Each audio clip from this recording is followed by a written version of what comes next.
enjoy the show.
That's 10 quid's worth. Thank you, good night. Oh, marvellous. Oh, missed it.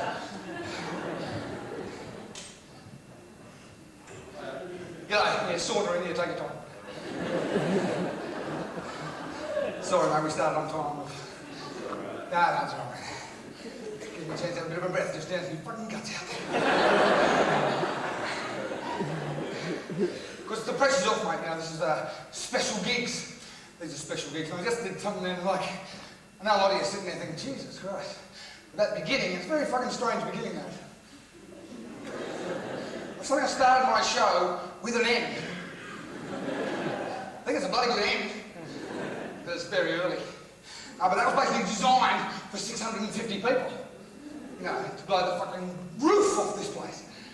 So, you know, I know a lot of you must have thought, Jesus Christ, only a couple hundred of us. Fucking wanker. What does he think he is? But these are the very special, because I've done my 8 shows, my 8 works of art. Here at the festival. And now these are called extra shows. Now, it's not as an extra, it's a funny concept, the extra show. Because not as if you get the end and go, oh fuck, there's a couple of extra shows there, isn't there? Why didn't we do that while ago? I better do those extra shows, there you go. Now this is special to me, this is like a whole new season, a whole new run, a whole new thing, because that's done, stale last week. And, you know, and a whole lot of people come, fantastic. Like 8 nights, this bastard filled up, fucking electric, marvellous. And you are the people that, you are the demand. You're the popular demand. And proud. Thank you so much for fucking coming. And without BS, and without being patronising, this is a fucking nicer number to work. This is more like when there's 650 bastards in here, I'm running around like a mad blue-ass fly, going, yeah, there, joke up there, that bloke in the corner, up there, oh, you can't bloody relax, but this, much more bloody relaxed. And you fan out too, you've done a little fanny thing on your lips. I do feel a bit wrapped in warmth. So this is the, basically, the new show, the extra show. I'm not sure what we'll call it. We might be able to workshop it. You Tibetan people will know what I'm talking about. I think at this stage of the festival, the one thing that you can hope for tonight is that I articulate. If I can make halfway sense tonight, we look maybe, you know what I mean. This is bloody beautiful, isn't it? It's beautiful. It's terrifying. This, to do what I like to do, which is basically atmosphere sculpting.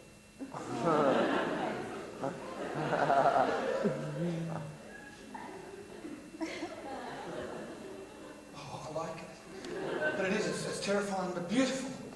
And this place becomes like Glastonbury with a roof on it. Were you at Glastonbury? Yeah. Oh, how was it? No mud. Eh? There's no mud. No mud. Oh. Sweet Lord, thank you.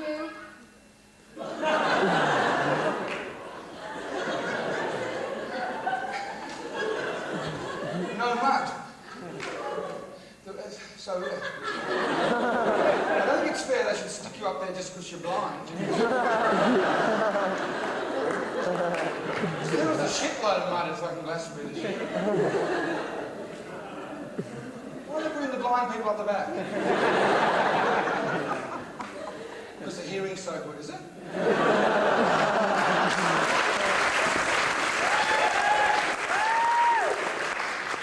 Maybe up the front like you're shouting. Stop shouting, mate! Blind, I'm not deaf.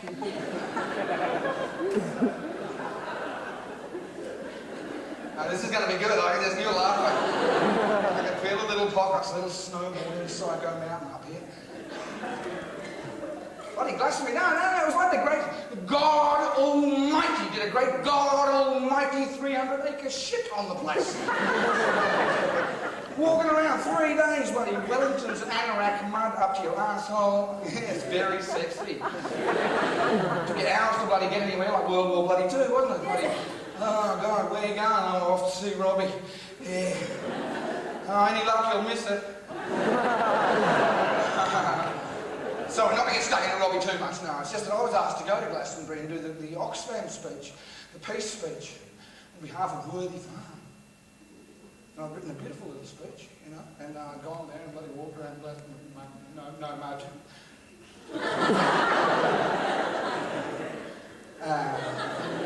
I've done my bit, went down to do my bit, you know, at a certain time, yeah, ready to do my peace speech, thank you. Really, I'm very peaceful, no, you can't. Well, why? Because Robbie's going to do a sound check. Fuck Robbie! I got so pissed off so quickly. I was fucking about to thump that bloke for peace right there and then...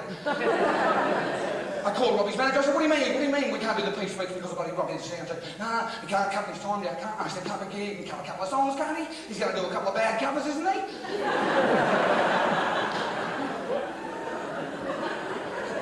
You can't cut the peace speech, mate. That's what the fuck we're all fucking doing here, not for King fucking Robbie. Could have the peace. It wasn't me I was worried about, you know, it wasn't egocentric, no. It was this poor bastard that Oxfam had bloody dragged over from Colombia, right, to talk for 2 minutes on the Glastonbury stage. No, Robbie. This? Yay! Oh, yes. Sisters! We'll be tripping over buses by the end of this night, I can feel it. There's something in this room and it's crazy and we're going to unearth. It will be unearthed by the end of this evening. It's fucking nice. I was over here talking about it, doesn't matter, hardly matters what I'm talking about. That's irrelevant sometimes, the material, it's what's going on out there. Oh, I forget what I was talking about. Oh, that bastard. Robbie, the fact that they dragged this Colombian guy all the way from bloody, well, Colombia. And you know, he'd been taken off his land, he's this, you know, this farmer and the land, the bullshit's going down over there, and the revolution and bloody, and they're all living in these tent cities in bloody squalor and bloody mud, and people in bloody army fatigues walking around, and helicopters flying over, and the poor bastard, he got to Glastonbury.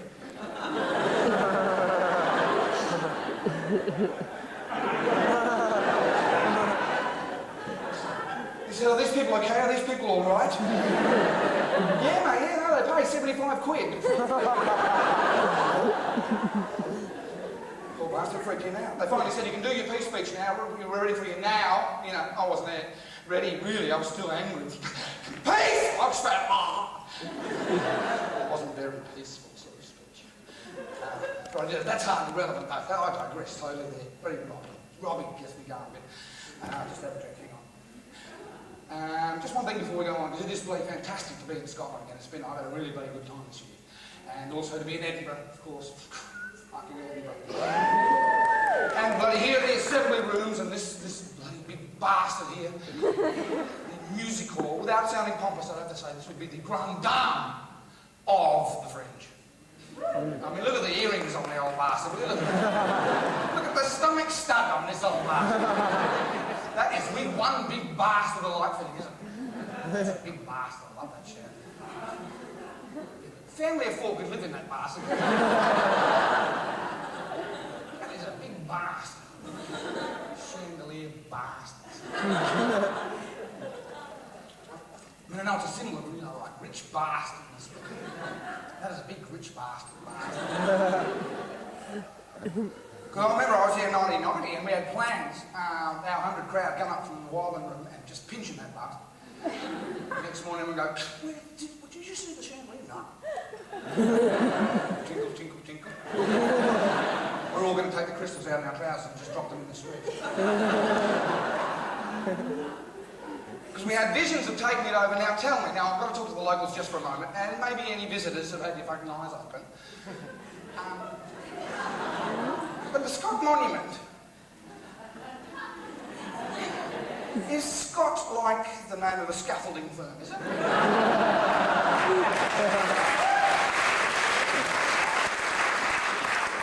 It's been hard to get an answer on this one. I've asked that, and every time I ask, everyone just laughs their guts out and claps.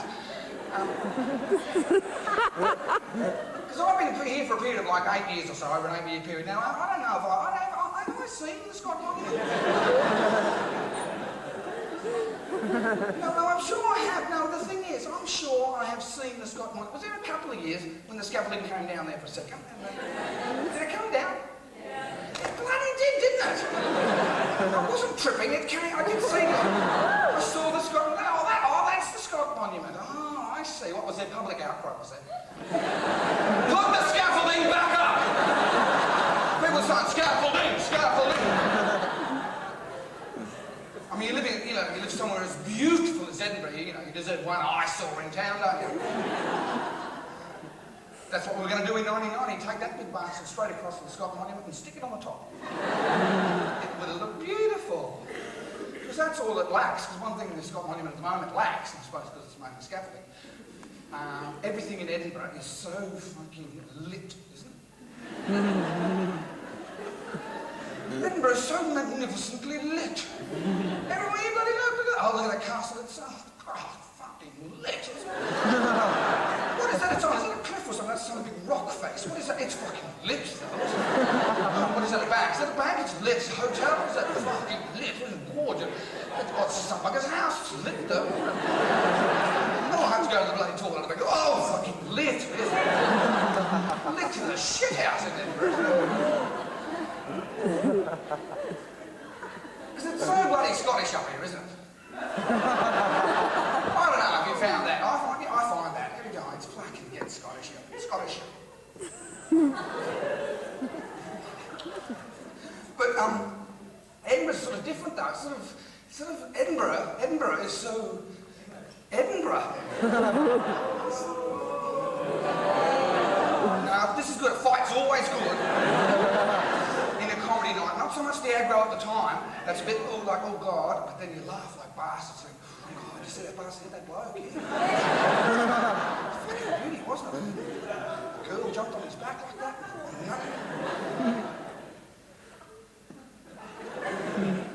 Got a bit hooligan there for a moment. So see, we don't want to get too crazy, guys. What was I talking about? Maybe I should stop talking about it. Now the Edinburghness of Edinburgh. Because, I always look for that defining moment in this town. What is it about Edinburgh? There's like so bloody Edinburgh. I found it this year, I found it. And it's down on bloody Princess Street. You know Princess Street? Princess Street. Princess Street. No, where are we? Princess Street. The Assembly Rooms. You're on the George Street. You enter the Assembly Rooms and you come up to the music. So you enter there, and then you go up the steps there, round the corner there, then up there, past the Dunnies there, up park there, around there. Yeah, Princess Street. Or Princess Street. Princess Street. You know Princess Street, it's a big bastard of the street, it's like a main streety bastard. You probably notice it better at night, because it's so, it's lit. Princess Street, down the bloody Johnny Lewis end, you know the Johnny Lewis end? The Johnny Lewis end. Johnny Lewis end, sorry. Just past the bloody Scotty Monument, yeah. Yeah, well past though, way past. Well, not so far past. No, you're right, not that far past scaffolding there. Yeah, well done. Now, you're right there, not far past the scaffolding. Not far past. The scaffolding. Down where the Bavarian Beer Fest is on, down there, at that end, just around the corner from the Bolivian Crap Fest. Now, that was a bloody good afternoon. I just bloody walked in, I said, I'm just here for the crack. These blokes came running up there with little pipes and going, here you go, get some of this. Fucking hell, and bloody go and sample their handguns and lined up like an orangutan. Indiscriminate shooting. Fucking good afternoon. That end, the bloody, opposite where the bloody Wellington is, on that, the bloody big statue of bloody Wellington, the horse bastard statue. Where they leave you that little bit of street to walk behind. Not walk behind that big horse bastard. Statue or no bloody statue. Maybe it's me upbringing. Where the chalk drawers get in the way, up that end. Up there. Are there any chalk drawers in tonight? No. You wouldn't own up to that, I suppose. Chalk drawers, they fascinate me. Do they fascinate you, mate? Yeah, they just make you giggle, do they? I also think there's just one chalk drawer, because they're all the same. Every time you look at them, they go, they're all the same, look at that. Sort of spectral, sort of witchy, sort of hobbity, nudie, booby, sort of wispy, samey, all right? Are you the same one? Were you in Amsterdam? I'm sure that's fine. I'm sure I've seen your work.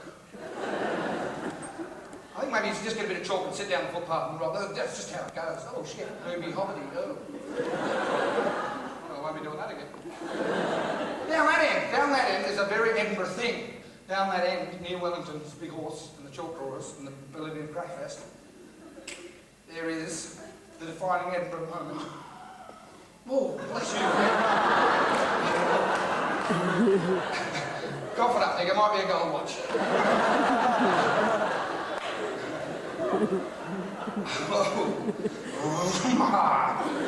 Might have one with you, mate. There you go. They're infectious. There it is, very Edinburgh. There it is, in the bloody. There it is, set into the wall about this high, a glass-fronted clock. Glass-fronted bloody clock. Now you look at it, it's got gold leaf writing on it. It looks very worn away. You think this must be, geez, must be 110, 120 years old, this bloody clock. Glass-fronted. Now, I don't know any other city in the world that would have a glass-fronted clock in the main street at Kickenheight and expect it to survive. I don't know any Melbourne. Oh, is that a glass-fronted clock? Fuck you, friends. Glasgow, beauty. Is that a glass-fronted clock? Fucking great, that's right. It's about bloody time that person makes some shit to kick, isn't it? But no, not Edinburgh. 120 fucking years that's been there, that glass-fronted clock. Not touched. Edinburgh, well done. Don't any of you bloody young who's going to kick that button. No, they'll trace it straight back to here, look out. We're blaming you, mate. Bloody you. And to do that bit of a feed, did anyone have the deep-fried Maltesers? Is there such a thing as a deep-fried Malteser? Have I just made that up, have I? I thought it was a good idea, the deep-fried ones, because I've had a deep-fried Mars bar. No, well, not a whole one. No, half a one. Yeah. Well, a bite. It was about 3 years ago. Still chewing the bastard. No, they're beautiful, don't get me wrong. I love a deep-fried Mars bar, they're beautiful, absolutely marvellous. Culinarily. But you just feel like such a fat bastard having one. It's so beautiful, you go into the shop feeling so svelte, marvellous. Yes, deep-fried Mars bar, thank you very much. Marvellous. And then you have, point for walk. That's why I think the deep-fried Maltese are much more delicate, I think. Just pop a couple more, isn't it? God, the deep-fried Maltese are gorgeous to see on that. Sort of a honeycomb scampi affair. Really delicious. Now the show, we've got an hour and 10, we've got hours here. It's because this is a different show. That was for the last show, fucker. Now I was shitting myself. I was putting up fucking Jesus, couldn't wait to get off. You bastards, I'm sorry. If this goes good tonight, we'll be here for about an hour and 15. If it goes great, 2 to 3 days.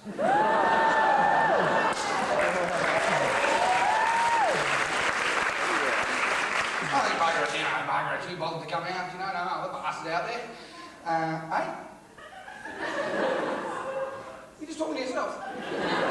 Sorry, been got a little mad moment. Oh, you're talking again? Oh. Sorry, in the pause bit's the best time to talk to me, like hear it go, intelligence in the room. Or if you talk when everyone else is sort of gubbling, like, you'll go, what a shame. She could have said something fantastic there.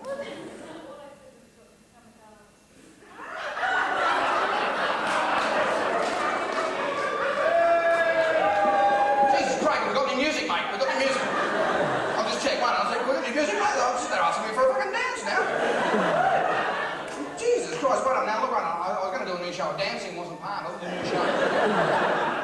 Maybe we could workshop something. Yeah, I was thinking of something, maybe something a little bit nude, a little bit horizontal. A little bit horizontal float. There's got you waving your arms, are you? Are you some Czechoslovakian mime troupe, are you? Under back there, you just can't help yourself. You open your gob and you can't help yourself. You haven't spoken for 3 years and all of a sudden, oh my God, I'm talking. It's okay.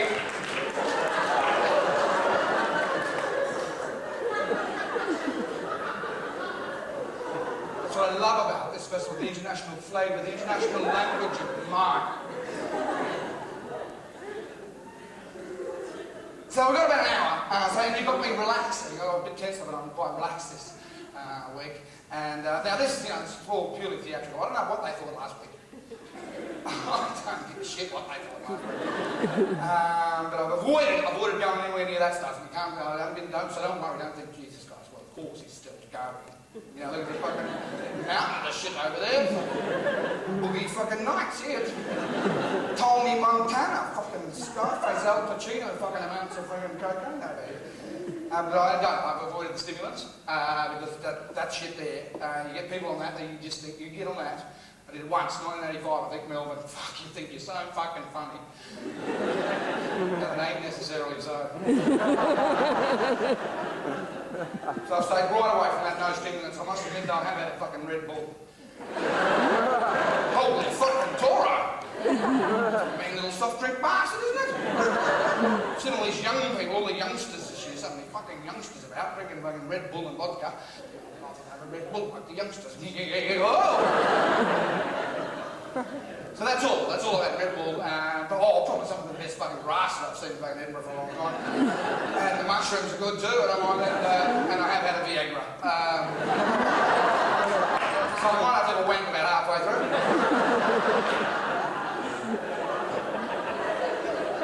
But otherwise I'm feeling pretty fit, don't you worry. And you will find one of the classic things about these evenings is about the 50-minute mark, you'll start to get a bit toilety, a little bit pissy, a little bit, oh, I don't care how funny you are. Stop in the middle of it. Stop, I've got to go to the dunny. Because there is a lot of Viagra around at the moment as well, we're not going to get many blokes lasting through the hour. If you've got to go to the dunny, just go quick and go and come back. Don't make a fucking Czechoslovakian mind performance. Just try to go to the dunny, don't embarrass yourself and get back. Sorry to sound so fucking childish about it.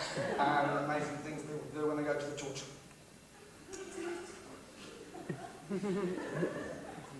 So I think that's about it, basically. Make it vlog. Basically, so to the show. The show now, basically I'm working with a very minimal set this year. As you can see, but I think it's working. I think it's a powerful little piece. Actually got this down Leith Walk, this bastard. £5. Bargain, thank you very much. Letter of authentication. Elvis's drug trolley. The king, mate, has been on. He's had his fucking face nuzzled up against this little gold bastard. This is from Graceland, I reckon. This is very Graceland for mine. But that is just an exoskeleton for a greater work, I believe.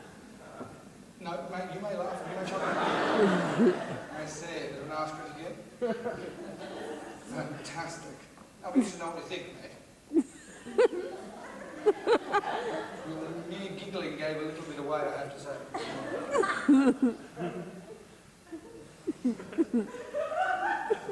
This is good. If you're just laughing at me going like that, that's good.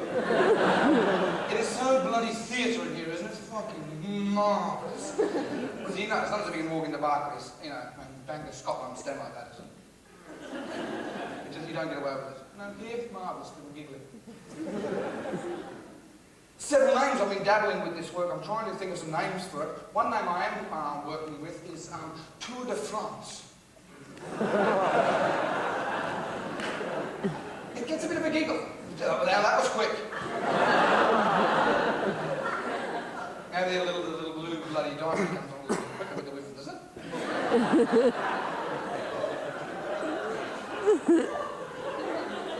That didn't bloody take long, did it?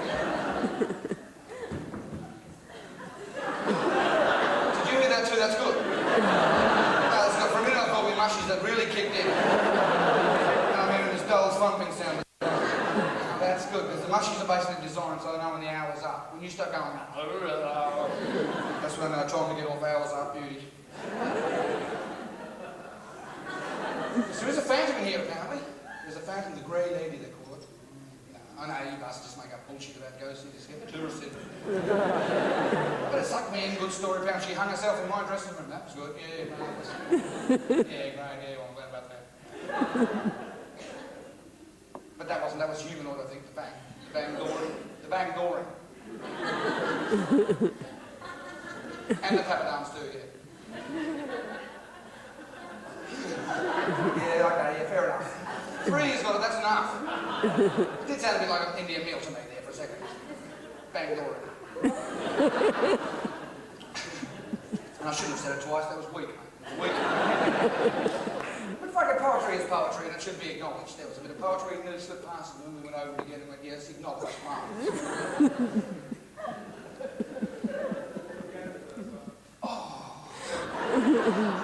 What, mate? It was better the first time. Oh, you didn't get it? Oh. Did you get it the second time? Oh, I'm good, mate. Good. Oh, right, you're going to give us a call whenever you get one? That's right, I'm glad. That's not the first one you got, though, is it, mate? Oh, good, mate. Good. That's fantastic. Any other real good ones, just give us a yell. Hey, I fucking got that one too, mate. You keep me in touch, mate. That's nice. He's keeping a little tally, that bloke.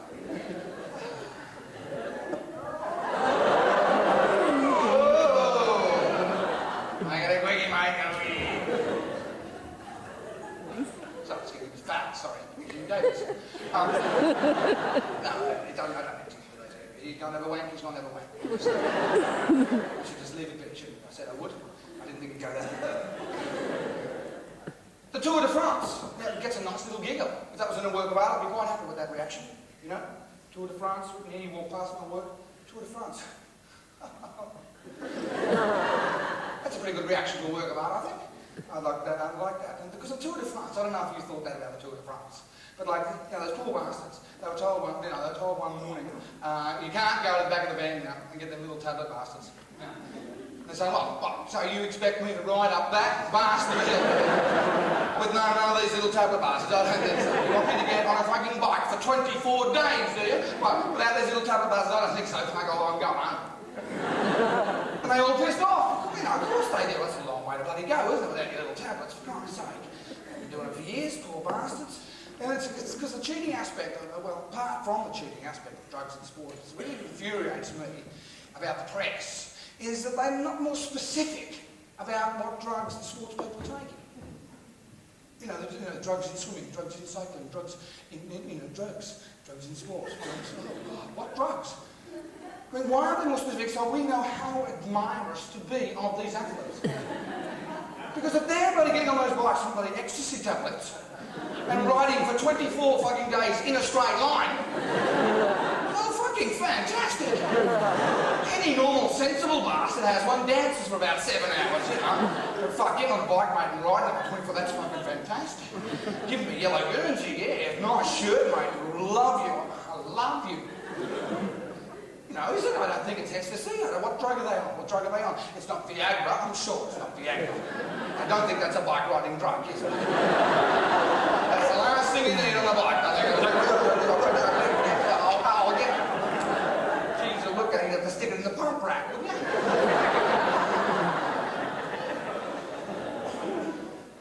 What drugs are they talking about? Now, the marvellous thing that I like about the assembly rooms is that we can do what it's designed for it to do, and that's actually assemble and exchange ideas. And with this amount of people, there must be half a brain amongst us. There must be something. Does anyone actually know what they call the drug that the cyclists were taking? Sorry, mate? Amestrine. Amestriol.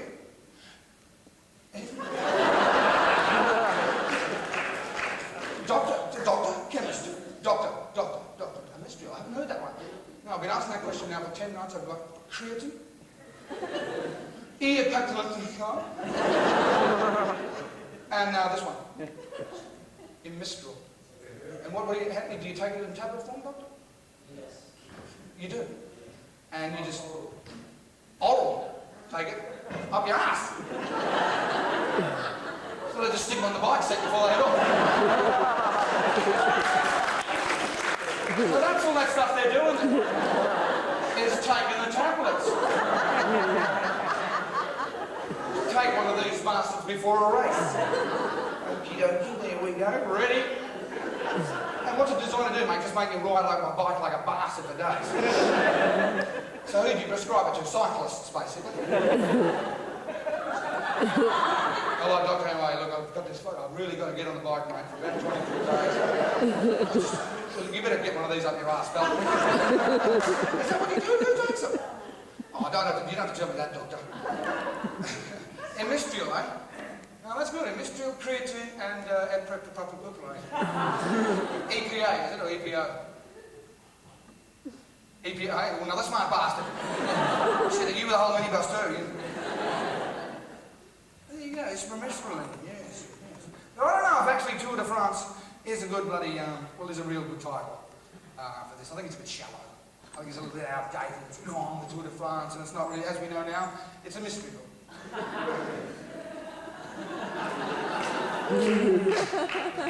I won't say the obvious. I'd love to, it has been. To us all. Let it out. If you think it's funny, let it go. Oh, God, don't be holding it in. Let it go. Even if you're the only bastard that thinks it's funny, for God's sake. Let it go. You can't be holding them in. You know, you pay good money, mate. Let it go. That last few holdings a day, mate, is the tumour of tomorrow. You've got to let it go. Let it go, mate. I mean,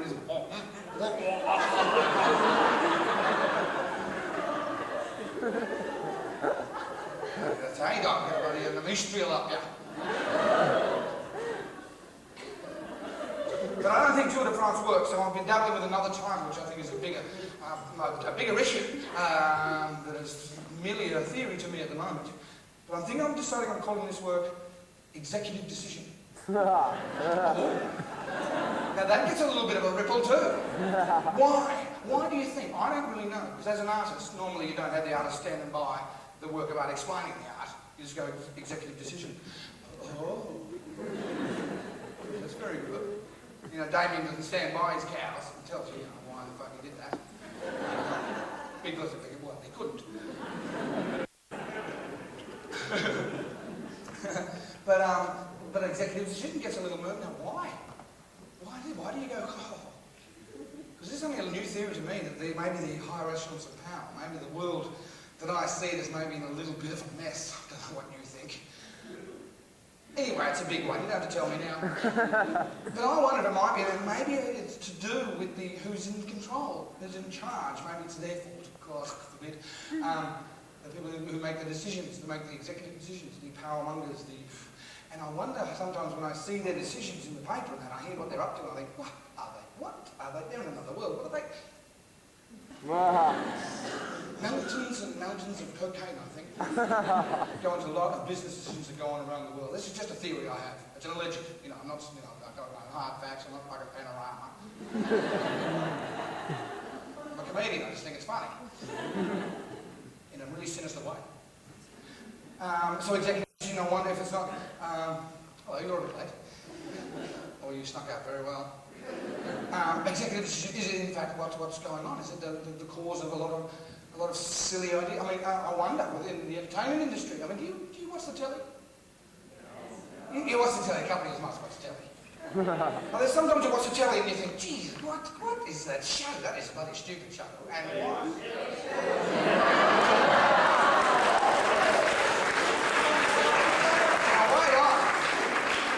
I don't know how stupid you actually thought it was. Actually, a lot of you are actually fucking sucked into thinking it was a documentary. So don't now all of a sudden start pretending that you thought it was stupid, really. Well, we know you loved it for its cinema verite style of work. Suckers. Fair go. Say that again, mate. That hasn't been, has it? Did you have to bring him up? Bounce is dead, mate, you know that, don't you?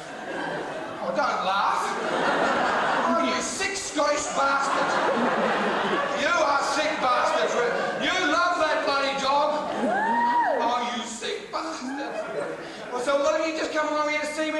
drag a dead Labrador out of it. Come on, you bloody hang you sick bastards. I should have bloody known, because I got a bloody weird reaction bloody last night. Very bloody weird reaction, because I'd bloody forgotten, because all the bloody flags were half-mast just now, and I'd forgotten why. And I asked this bloke, it wasn't too bad, don't worry. I said, mate, what are the flags? What are the flags doing half-mast? Oh, well, it's the princess. Oh, of course, I must have been the only bastard that forgot. Then it popped out last night, like, oh, I forgot Daddy died day. And, oh, come on, hey! That's exactly what they did last night. I'm surprised. Everyone just pissed themselves. It's a little respectful name I have for the day. And everyone fucking pissed. You're not supposed to be laughing about Daddy Died Day. Oh, what do you do now? Wait on. You were all so fucking upset a fucking year ago. I can't believe it. Everyone pissed themselves last night about Daddy Died Day. I thought it was a little bit insensitive. I don't know how long it's got past. Not long. Executive sitting so all week. What are you laughing at me? You laughing at how I knew where I was back over there? What are you some sort of thespade, man? How did you fucking know that? It's just obvious. You and my mushies too, eh?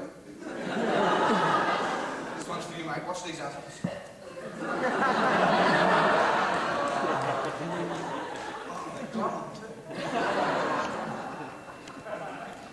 There's no one up there. Why am I fucking talking up there?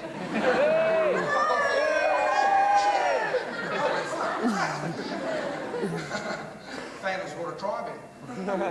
Oh, g'day. I'm sorry. I didn't realise there was other people up there. There you go. Hello. Hello. Yes, there you go. I've opened a can of worms now. You're a conversationalist, obviously. No. Hello, nice hello. Oh, God, your friend's very happy. So all week I've been exploring the theme comedically, but basically what I do is workshop, as you can see, I'm workshopping. No idea where it's going to go, it depends on you bastards a lot. If there's any character in the room, any charisma, I'll find it. Otherwise, we'll just have the sort of night we're having. No, don't be a bastard. What a bastard. Can't he be a bastard? Just get a fucking misery up him.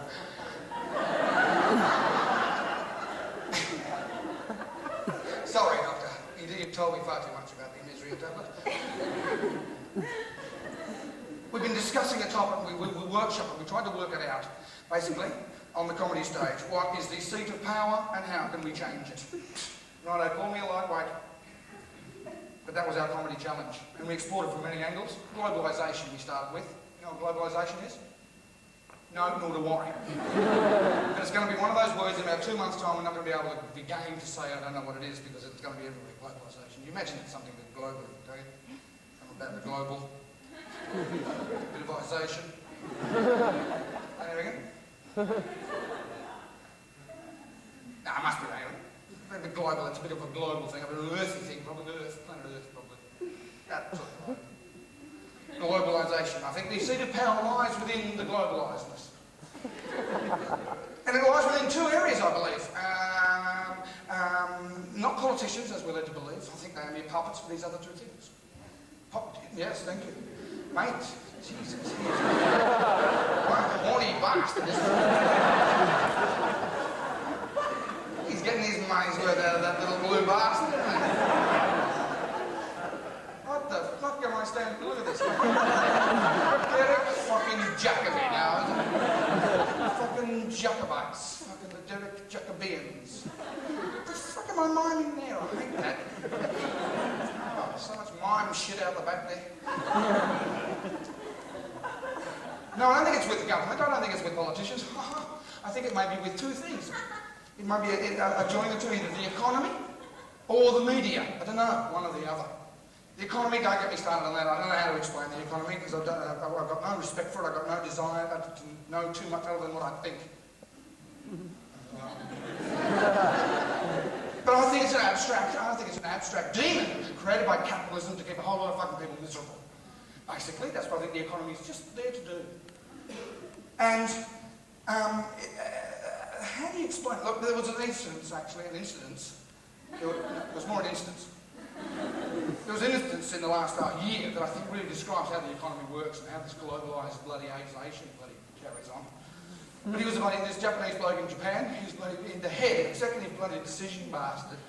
He was the head of a multi-million trillion dollar, yen, pounds, dollar corporation, big yen, dollars, pounds, trillions bastard, hero, Mr. Hero, yeah, bloody Mr. bloody anti-hero, bloody $1 million, and he died in the arse. Died in the arse. All his workers had no job. Oh God. He was the bloke that went on the telly, remember? And cried because he lost all those $1 trillion, yens, pounds, bastards. And he's crying on the telly, going, oh my God, I'm sorry, I fucked it up. Trillions, I fucked it up. He cried, and we're told that it's cultural. 100 years ago, a man thus shamed in Japan would fall on their sword rather than be shamed and kill themselves. Oh God! Well, I think, well, Jesus Christ, mate, if you're a head of some bloody company that's making trillions and millions of dollars, billions of yen, bastards, dollars, and your company dies in the arse, and all these workers don't get any bloody work anymore, and then it globalisely topples across like globalised economy now through the bloody ruble, how many you want, well, how many you bloody want, how many you got, then to some sort of revolution, something in Russia, bloody repression, depression, millions of people sort of out of work, impoverished, poverty, because of one bastard. I'm sorry, mate. Crying is just not good enough. I'd like to see a little bit more falling on the fucking sword, thank you. Comrades, we are going to be turning over buses tonight. Yeah. Talk calmly and quietly to the passengers to get the drivers out. Thanks, mate.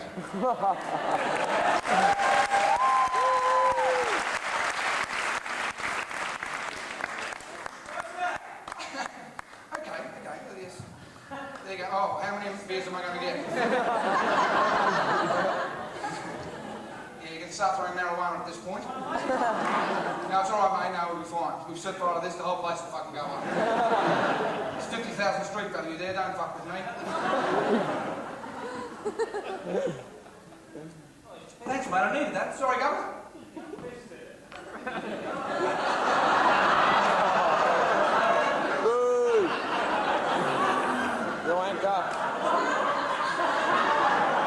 I don't mind that, mate. You didn't wank in it, though, did you?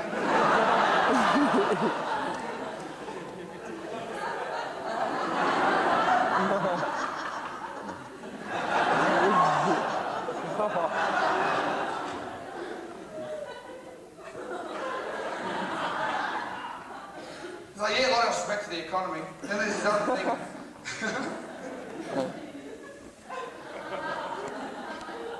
Oh, shit, hours to go, yeah. This is good, I'm sorry. You just laugh and I'm just standing there. That's money for jam for mine, and good on you, good on you. Because the next thing is the media, right? This takes a bit of thought too, because this is not an easy one. It was called the media until the death of the princess, and then it was demonised. Oh shit, look at that. Yeah, mate, did you nearly fall ass over head, did you, mate? Don't grab your nuts at me. It's a very modern male thing going on.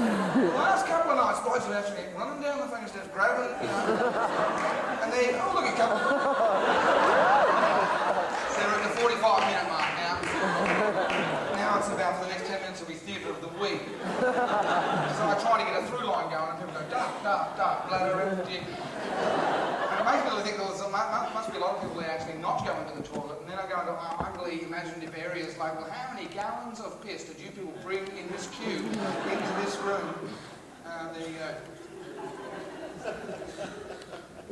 The media, how do I talk about the media? Because they get set up like some sort of monster, like they're not even like humanoid, like it's just the media monster. Media, oh God, media, oh geez, like it's some unholy sort of otherworldly thing. Media, yeah, like it's manga, like it's drawn by some bloody cartoon bastard. Manga, media, manga. I don't think it's like that. I don't think the media is like that. I think basically it's just people, isn't it? Inputting into some information network and then bringing it back out for us to get a hold of. Well, maybe it's the first time it struck you, but maybe that's just what it is. It's individuals, isn't it? Isn't it humans writing on pens, laptops, putting them into the system? The funny thing is, it's not so much the individual's fault, I don't think. It's the system they have to squeeze themselves into with their writing and their reporting and their pressing and their mediaing, you know. And because I do a lot of press, you know, I can fill this bastard up 8 nights, you know, geez, I talk to the press a lot, God. And it's a scary thing. It's scarier than actually doing the show. It's talking to the press. Because you think they're all going to sound like, ah, you know, and get on the phone, hello, and they're going to go, ah, and they just go, hello. Just a normal bugger. It's just a normal bugger. So I think, oh, this is just normal people that have to twist themselves. So you talk to them and you say something and they'll twist it so that they can get it in there, and then you have to put back and then they'll misquote it. And then they'll take it out of context and then they'll make up something totally different than you never even fucking said anyway. And basically, there you go. And then Theatre of the Wee does that, dissipates a lot of good theatre. But that's why I like it as an anarchist. I like Theatre of the Wee, how it breaks down, but merely just a bit of a joke.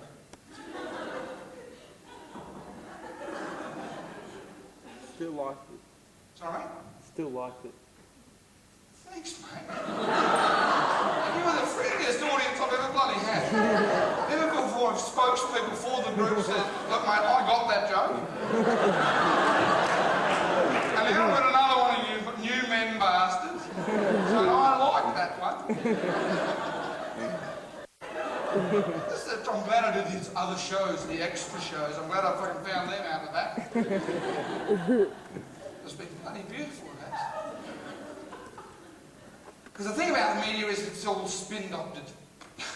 Now there's a word, I had no idea what that meant for a long time. But I left it too long, I missed the start. And everyone seemed to know, and I'd just gone a bit too far before I could actually ask anyone, because you go, what's spin doctor? Oh, you fucking idiot. Everyone knows what a spin doctor is, you know, spin this, spin, oh, yeah, okay. But I never quite asked, so I didn't quite know for a while. I guessed that it must be do something with spinning and doctoring.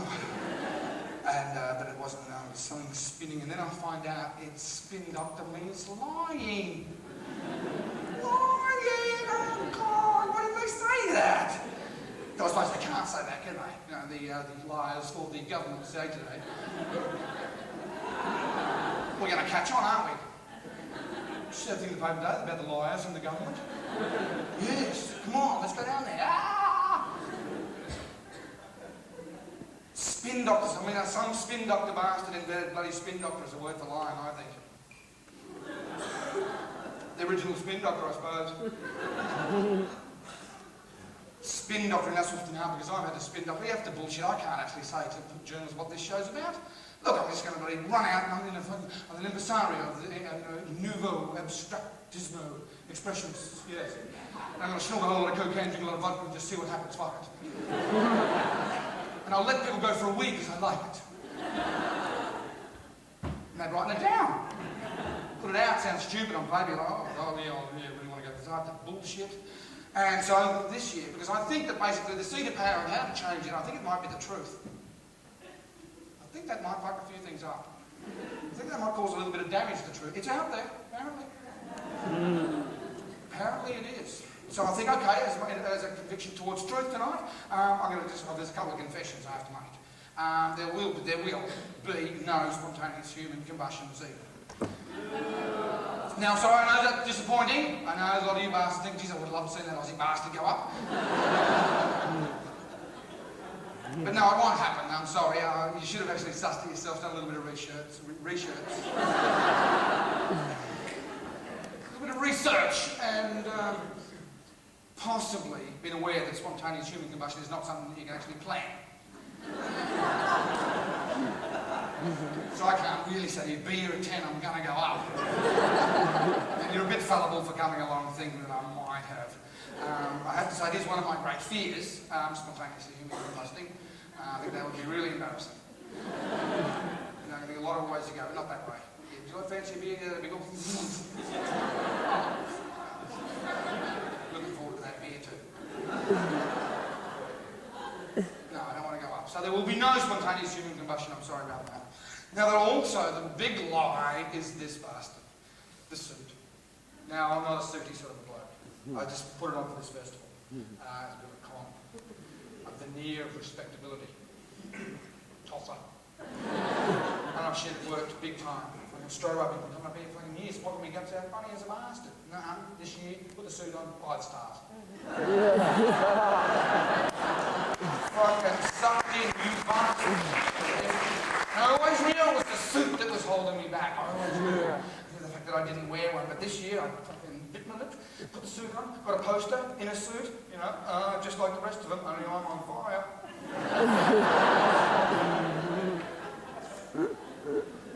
And there's this air, because this, I don't know, I'm sorry, I know a lot of you guys got to wear suits to work and that, you know. There are some bastards who wear them, you know, not at work.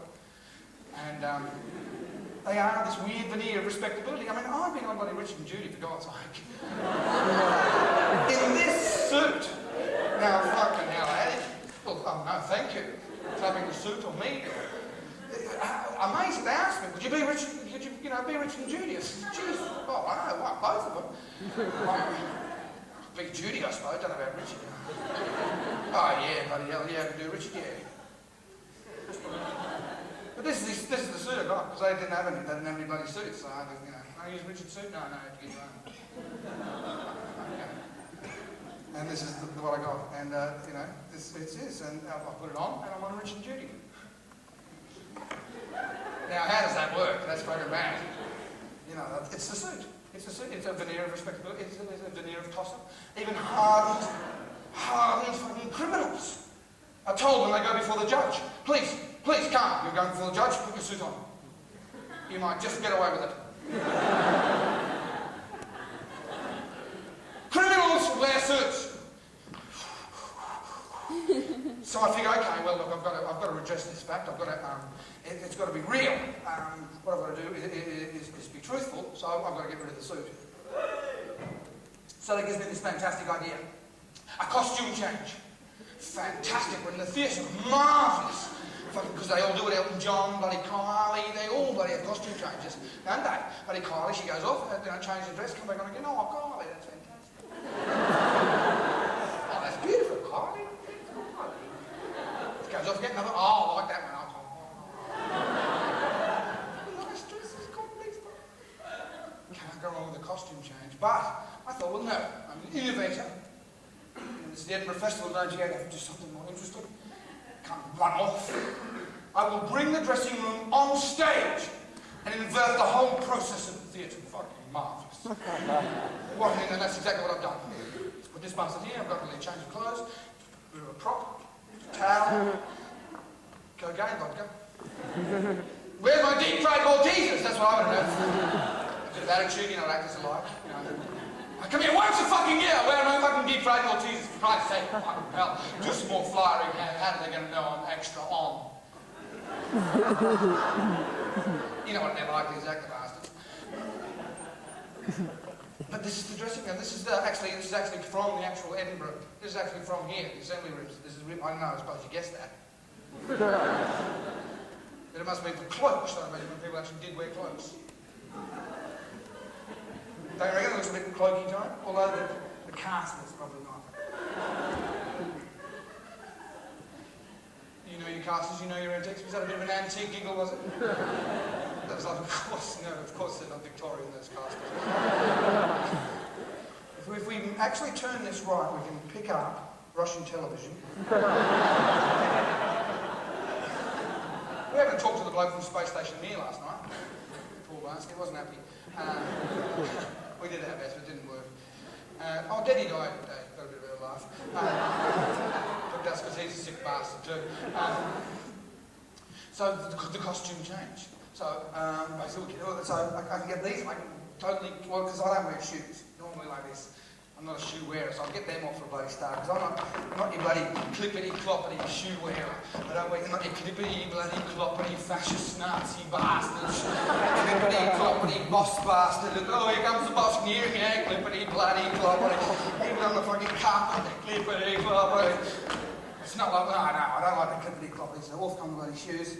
And they're just no good. And look at that, no socks, very continental. I'm not a footballer, I'm not a movie star, I'm a wanker.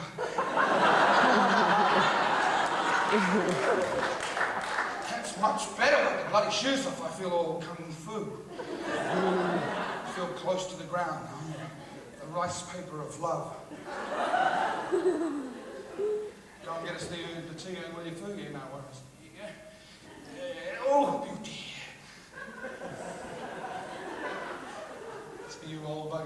my food. But I still feel like a bit of a prat in the suit. It's not really me. Oh shit, what's this? Oh my God. I've had a Viagra moment, have I? You should have bloody yelled out. Oh, like I didn't poke someone's eye out. Jesus, every time I was bloody turned around, were people bloody ducking their heads off? Work on the bloody America's Cup, look out, he's coming around again. Oh, I'm really sorry about that.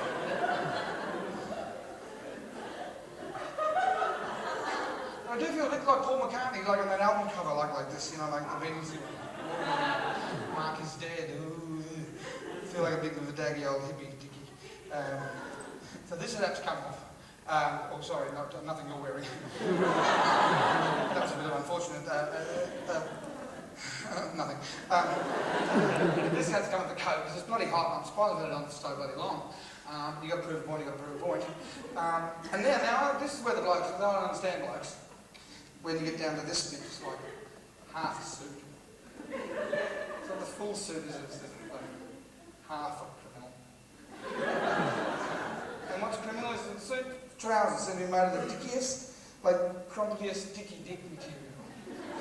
About that. What is it about sooty pants? You feel like you can't really feel comfortable. You're like, you have to do that sometimes. Before you sit down, like, I'm hitching my trowel. Like, what is fucking dick? And they're sort of raspy. Don't you feel any looks? So, I think if I can go get the trousers off now, it's at this stage of the costume change, things have been getting a little bit weird. Because as I get to this point, I'm getting the dacks off. That's right, well, it becomes fairly obvious that to, oh, excuse me, oh, there we go. Oh, beauty. All right. Yes. Yeah, thank you. Becomes, oh, God, oh.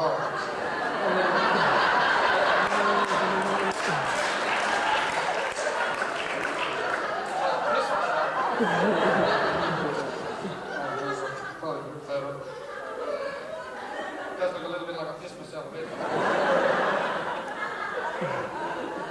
Now come on, settle it. Now come on, this is an incredibly machismo piece of Australian clothing, this is. This is a bloody Jackie Howe singlet, this is. This is bloody Jackie Howe is one of the bloody greatest, most famous bloody bastard, bloody shearer bastards. Australia's ever bastard, bloody worn a bloody singlet like this bastard. This is a bastard shirt, this is a bloke bastard. Bastards, bloody bastard shirt. These blokes, this is a bloke bastard shirt. Bricklayers, bloody blokes, utes, blokes. Bastards wear these bloody shirts, but I don't know. Somehow wearing it like this, I feel like I'm one of those little Chanel numbers. I feel a little bit bloody Eddie Izzard in this. And the thing yes, oh my God. You really have to go through this all bloody day. God, what a freak out. Because it's at this stage of the bloody the week that I realised that if I was going to do the complete costume change, I'd have to go naked. Well, now, that was a funny idea I had about 6 months ago, and, oh, Jesus, I wish it would have gone away.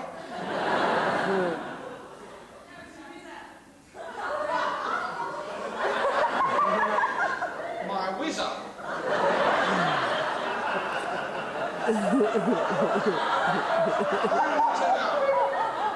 I want to know how come you know it whizzes around.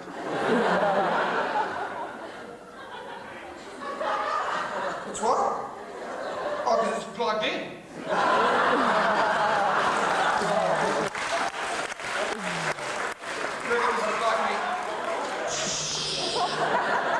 Let's go, let's go, let's go. Kenwood whizzer. It's a scrotum attachment, do you? Program at the air, kicking about 2 o'clock. We're going to low, we're going to puree, I think. We're going to puree, darling.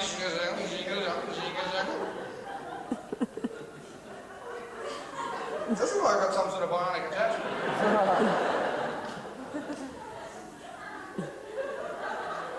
And because I had been hearing a lot about these Russian pilots, I'm being a pilot myself, I thought, well, God, you know, I think I might have to take my gear off. But you don't just do it, you don't just take your gear off. You feel like you're an exhibitionist, you know.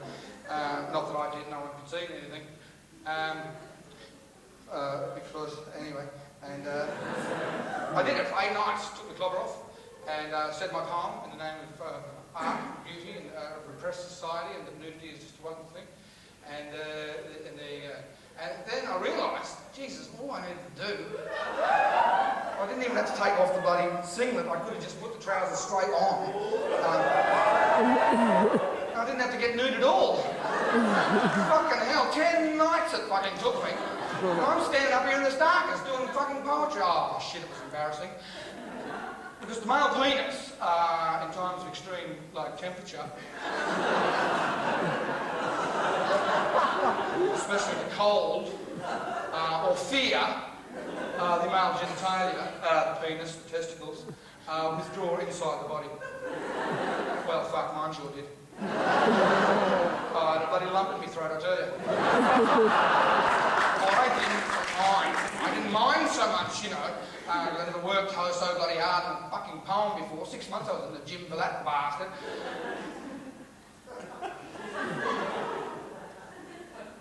But then I looked down and I thought, oh, fuck, no wonder everyone's laughing. You know, this is very embarrassing. You take it off and everyone piss themselves. And I thought, oh, well, yeah, fair enough. You know, it wasn't there, man without no penis. And it's in the blokes, the thing that blokes don't see many dongers, you know, they don't see many dongers, blokes, and many doodles. You don't see other blokes, doodles except on porn movies, you know, those porny bloody donkey blokes. And maybe another bloke who's got a big dick, you know, because that's why he's always taking it out, because he's got a big one. Yeah, good on you, yeah, you got a big dick, yeah, you bastard, yeah. And I know that about 90% of blokes will go, Jesus, thank Christ for that. I was based on Michelangelo. Mine's fairly Michelangelo sort of when relaxed. I figured Michelangelo, he would have done an average sort of doodle size. Michelangelo must have seen a few doodles in his day. We know his doodles. So my doodle is just a little bit shorter than God's in the Sistine Chapel. But at once, hello again. Is that my friendly man? I'm just a fucking idiot. I tell you what I do find when I get this bloody on, I do come over all bloody Australian, I have to say. I come over a bit bloody Aussie, and especially if I was to put these bastards on. Now, we call these thongs in the old country, and I know you don't call them thongs over here, you call them flip-flops. Which is a bloody fantastic name, flip-flop, don't get me wrong. I love flip-flop. Good name, flip-flop. Yeah. But in Australia it doesn't work, it's too bloody hot to call your thongs flip-flops in Australia. Because by the time you get to bloody flop, you bloody passed out. Flip-flop, flip-flop. You know, flies are flying in, flip-flop. Thongs. Look, don't open your door. Thongs. It's not, you know, you can do it in the heat, flies don't get in thongs. Yeah, nice thongs, mate. Yeah, that's very good for the thongs you got too there, mate. Yeah. Oh, I love thongs, don't you? Yeah. Oh, I love you. Right? Yeah. So, I mean, it's that sort of thing, it's a heat thing.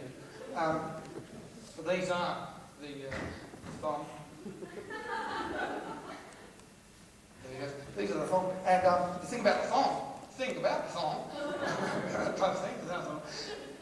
thong is that these are your cultural rite of passage in Australia, the thong. You get these from a very early age. You put them on, and the thing is, they are a real bastard to break in. They are the most simplest shoe in the universe, but they are the most horrifying thing to break in because of this little bit of rubber here. You put these bastards on, and that little bit of rubber eats into your very soul, into your very heart. And for 3 months you walk around and you will bleed for your thongs. You will scar, you will hate your thongs, you'll be constantly aware that you are wearing fucking thongs. They are strong in your life because there will be a moment though where you will become your thongs will become you.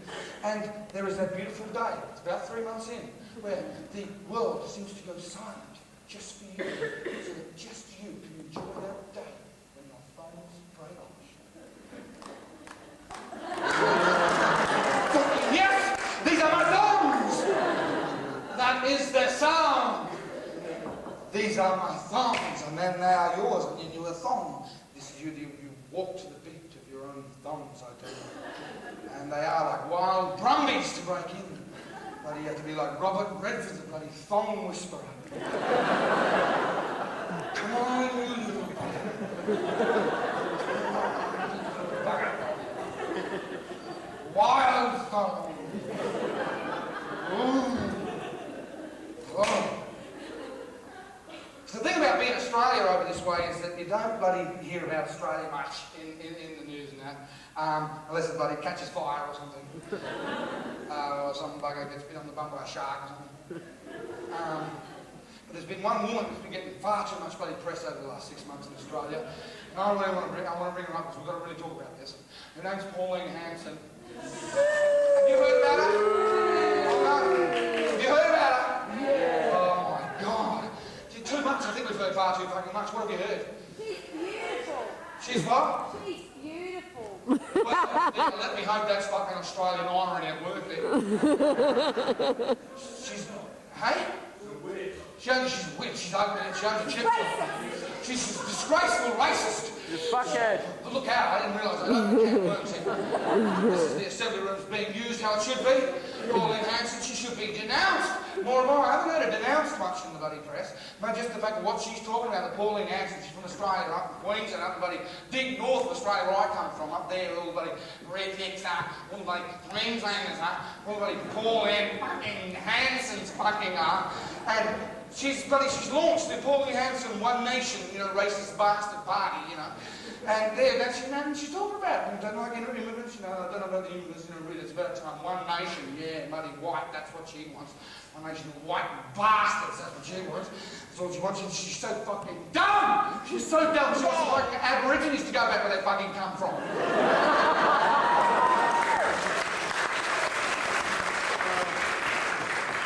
And there are times I think, oh no, what am I hearing from my home country? I actually feel a little bit ashamed. I feel a little bit ashamed that that's happening in my country because I know that she has followers. I know there are people out there that actually Pauline, she's got something, There's something, Pauline's got, she's on something, Pauline, it's not that I'm racist, it's just that I don't like donkeys. It is a very bad fucking attitude. And I thought, here at Edinburgh 98, what could I possibly do that I could vent my shame, my anger at this woman, this Pauline Hanson, and One Nation racist bastard party. I thought the best way to show national disgrace is a flag burning.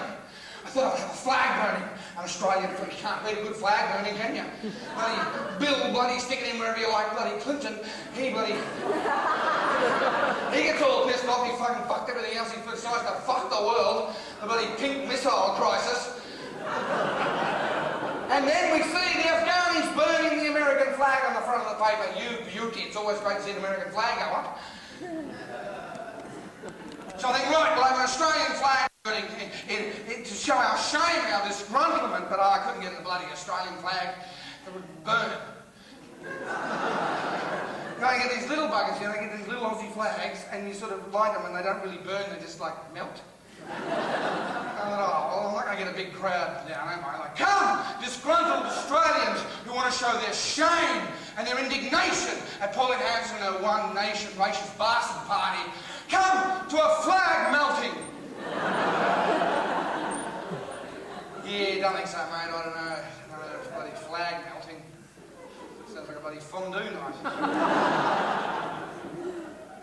So you're not going to get a bit of turn up. So, but like these, the same sort of material as these little Scottish ones. They don't sort of burn. Watch how this burns. Oh, hey. Jesus, I love that moment. The frisson. When people think I'm actually stupid enough to burn a fucking Scottish flag at the Edinburgh Festival. For fuck's sake, I did that. There'd be blokes bloody running down the bloody thing with bloody blue makeup on, bad haircuts. There'd be bastards bloody hiding in the stage with fucking pikes up my arse. Like, oh, didn't bloody... That's right, Chief.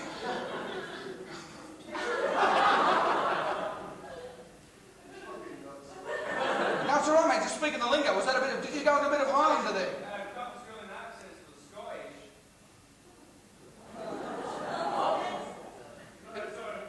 Thank you, Jesus. Thank you, Lord. Yeah. Right, mate, sorry, I thought that was a shame it wasn't more interesting. But you get people to go. It's my fault, Doctor, get everybody miserably up here.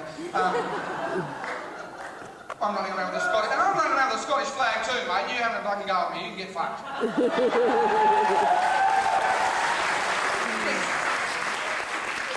Now, it does bring up something though, the old bloody flag, I tell you, the old race relations, it does, since flags burning, ooh, look at, hey, boy. Because I think the race thing, I think racism is the planet's big, that's the one. Until we can get over racism, we're fucked. Because that's the big one, I think. If we go get on with just each other, well, then really. And I don't know how it works. It's hard to the racist problem. We've got your first world and your third world. So second world, I'm not sure who's there.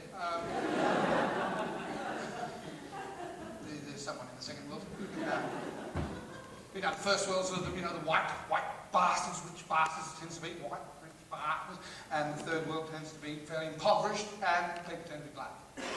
And you wonder, like, wait a minute, excuse me, I think there's something about that. I don't know, there's not many topics I actually believe it happens, but racism I really do think is black and white. No, I do, but no, it isn't. It can't be. It's a lot subtler than that. The Edinburgh Festival brings it out a lot, because I know, I find myself, none of us wants to actually see themselves as racist. God, fuck that. No, I'm not racist now. But I fall into the trap sometimes. I know we all do, Elaine. It tends to be with Americans. And the English. No, settle down, don't be stupid. Now, come on, don't go all jingoistic, idiotic on me. No, but it's wrong. It's unfair, that's what I mean. You can't just lump everyone together, bloody Americans, bloody English. It's not their fault. It's can't think, I know a lot of nice Americans, I know a lot of nice English people. It's just because their systems are fucked. It's not fair that you have a go at people, so you've got to be very careful. And the English, I don't know how the English do it, come up here, but year after year, the Edinburgh Festival, and people go along their shows, you know, go on people's shows, and me to take the piss out of them for about half an hour. Geez, you know, they're really good. Like, yes, are you English? Yes. They always say yes. I think I'll just shut up.